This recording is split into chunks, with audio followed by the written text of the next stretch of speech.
কোনো সমাধান না দেয় আমরা রাজপথ ছাড়বো না। কারণ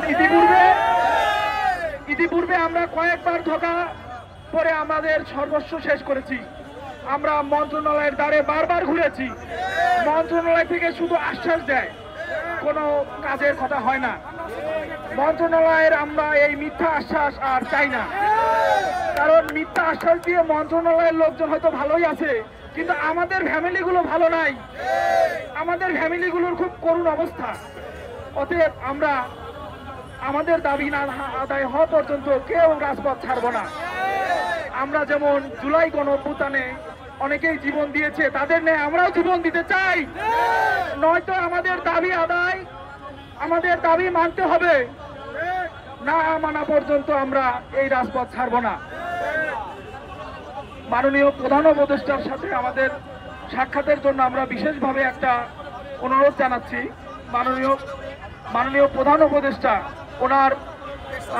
ওনার বন্ধু আর কি, মালয়েশিয়ার প্রধানমন্ত্রী আনোয়ার ইব্রাহিম সাহেব, উনি মালয়েশিয়ার প্রধানমন্ত্রী, আমাদের প্রধান উপদেষ্টার বন্ধু। অতএব আমরা চাই, বন্ধু তো বন্ধুর জন্য অনেক কিছু করে, আমাদের পরিবারগুলো যেন ইউনূস স্যারের সহায়তা বেঁচে যায়, না হলে আমাদের মরা ছাড়া কোনো রাস্তা নাই।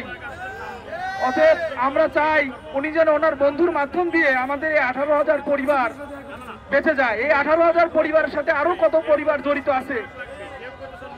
অনেকের মা অসুস্থ হয়ে গেছে। আমার এক বন্ধু, ওনার মা পাবনা সদর হসপিটালে ভর্তি আছে, ঋণের বোঝায় জর্জরিত হয়ে সেখানে জর্জরিত অবস্থায় আছে, কারণ ওনার ছেলে অনেক টাকা পয়সা ঋণ করে আছে। উনি এই ঋণের জন্য উনি আজকে এই অবস্থা। অনেকেরই হয়তো অজানা অনেক কথা আছে যেগুলো আমরা জানি না।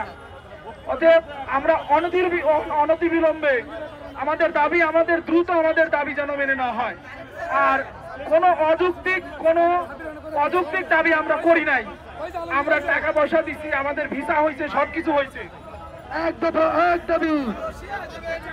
হয়েছে, মেন পাওয়ার হয়েছে, কলিং পেপার হয়েছে, সবকিছু হওয়ার পরেও আমরা কেন মালয়েশিয়া যেতে পারলাম না ভাই? আমাদের কি অপরাধ? 6-7 লাখ টাকা দিছি, আমাদের এটাই অপরাধ।